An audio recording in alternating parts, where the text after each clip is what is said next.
Hello, people, and today we are here to discuss the chapter The Indo-China. So, today we'll be discussing the dilemma of the colonial education and how did the colonial education at first appear in the scene of the colonization. So, the French colonization was not only based on economic exploitation, it was also driven by the idea of a civilizing mission. Like the British, they claimed that they were bringing modern civilization to the Vietnamese. So they thought that they took the fact for granted that Europe had developed the most advanced civilization, and it was the duty of the Europeans to introduce these ideas to the colony, even if it meant destroying their cultures, their religions, and their traditions, because these were seen as outdated.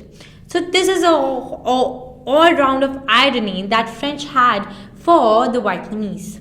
Now, what did they do was education was seen as a way to civilize the native. Though education was a very good way of civilizing the native, for civilizing them or for educating them at first, they had to solve a dilemma. Till what level were the Vietnamese to be taught? So they actually required educated labor force. The French required educated labor force, but they also feared that education might cause problems. Once educated, the Vietnamese might think why there was colonial domination, or how the colons or the French people living in the Vietnam thought that they might lose their jobs as teachers, shopkeepers, and policemen to the educated Vietnamese, so they began opposing the policies that gave Vietnamese the full access to French education. Now, when going further with all of these questions, they came on to another problem. Now, the French were faced with another problem in the sphere of education. The elites, the Vietnamese elites, were, strongly influenced by the Chinese culture, very powerfully influenced by the Chinese culture. So, in order to consolidate their power, consolidate means to organize their power, to strengthen their power, they had to counter this Chinese influence. So, what did they do? They dismantled the traditional educational system and established French schools. But was that easy, as I'm thinking, just say it. No, it was not that easy. Because till now, the elites were using Chinese as the language. Was it to be replaced? Then what was to take its place?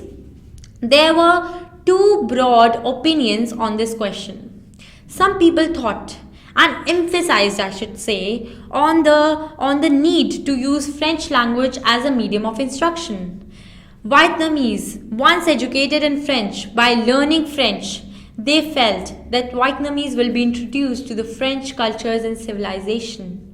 This would help create a Asiatic France tied tightly to a European France. And what not? They even thought that Vietnamese would start to respect the French ideals and sentiments, see the superiority of the French, and work for them. But some others had different opinions. Other opposed to being French being the only medium of instruction. They thought that Vietnamese should be used. They suggested, in fact, that Vietnamese should be used in the lower classes and the French in the higher classes. And a few of those who learned French and acquired French culture could be awarded with a French citizenship. Then what happened next? The language problem was solved. The education problem was solved. How did it all go about? The Vietnamese elite, only Vietnamese elites could enroll in the school. They composed of a small fraction of the Vietnamese population. And those who were, admitted to the school, only very few of them could pass the school leaving examination. Why? Because of the deliberate policy of failing the students in the last year so that they could not qualify for the better paid jobs. This was one of the theories that French had established. If we'll, fail them in the last exam, they wouldn't qualify for the white collar jobs. As many as As many as of two-thirds of students were failed in 1925. Out of the 17 million children that appeared for the school leaving examination, only 400 students could pass. So this clearly revealed the deliberate policy of failing the students in the last school year. Now, what happened next was that how were the textbooks, and what did they do? The textbooks glorified the French and justified the French rule. They represented Vietnamese as backward and primitive. They said that they were capable of manual labor, but not intellectual reflection. They could work in the fields but could not rule themselves. They could be very skilled copyists, but they could not be creative. So, at the last conclusion that they draw was that only French rule could ensure peace in Vietnam. Now there came another chant, a hair-cutting chant, that was comb in the left hand and scissors in the right. Snip, snip, clip, clip. Watch out, be careful. Drop social practices, childish, dumbish things. So these were the things that were being encouraged. What was the ideas of modernization in this French colonized society? Okay, so the Tonkin Free School was established in 1907 to provide Western education. This Western education involved classes in science, hygiene, and French. Then we have a bracket open that these classes are going to be conducted in the evening and have to be paid separately. So, the school's approach of being modern, what was it to be modern, is a good example of thinking prevalent at that time. What is the meaning of prevalent here is, widespread in a particular area or at a particular time. Thinking prevalent at that time. The school emphasized that by only learning science and Western ideas, one could not be modern. In order to be modern, the Vietnamese had to look like modern. They encouraged the adoption of Western practices like short hair and this meant a major break for the Vietnamese in their own identity, since they traditionally kept long hair.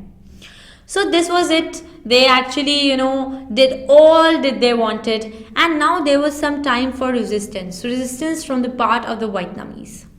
So, the students and the teachers did not blindly follow the school curriculum. Sometimes there were open opposition, at other times there was silent resistance. As the number of teachers in the lower classes, the number of Vietnamese teachers grew in the lower classes, it could not be controlled what was actually being taught. They silently, manipulated the text and criticized what was being stated. So silent resistance was going on in the school. The French thought that they'll be very plain and very dull and follow everything that we are saying to them, but this did not happen. The teachers and students were actually trying to discover their own Vietnamese identity inside this whole colonial education. They even stated what was being written. They even criticized what was being stated in the textbooks.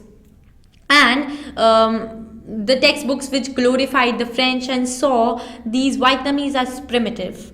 And one major protest erupted in the Saigon girls' native school. What did happen here? And this was in 1926. Here, a Vietnamese girl was occupying a front bench.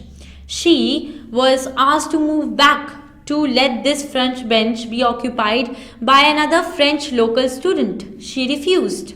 The principal, also a Cologne. Cologne, I've already told you who are the Cologne. The Cologne are the people, French people who are living in the Vietnamese colonies. He actually, he was also a Cologne, so he dismissed her and she was thrown out of the school. Now some angry students were started protesting. These were also suspended. Now this led to a growth in the number of open protests. Seeing the situation go out of control, the government forced the students to take back the government forced the school to take back the students. The principal reluctantly agreed, but what he said was very bad. He said that I'll crush all the Vietnamese under my feet. You wish my deportation?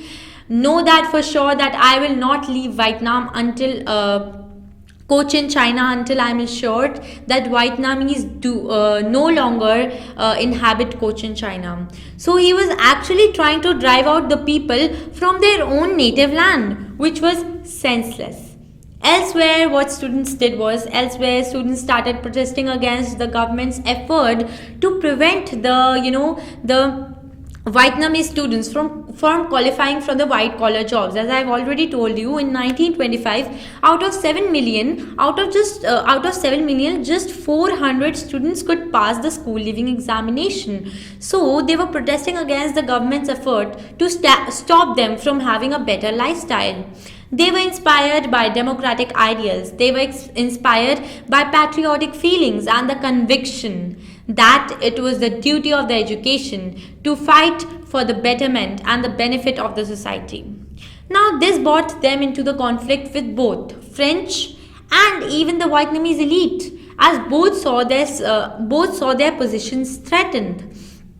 In other areas, what they did was they started forming political parties like the Party of Young Anand, and even published newspapers and journals like the Ananese Student. So this was all that was going into the education field. The plan of the French to reshape the cultures and the traditions of the Vietnamese through education had backfire, and now nothing could be done. And if you want to know more about this chapter, like what was the rat hunt and all the funny incidents that happened in that hunt, and then what it meant to be modern, more detailedly and more deeply, then you've got to see my other videos as well. Thank you.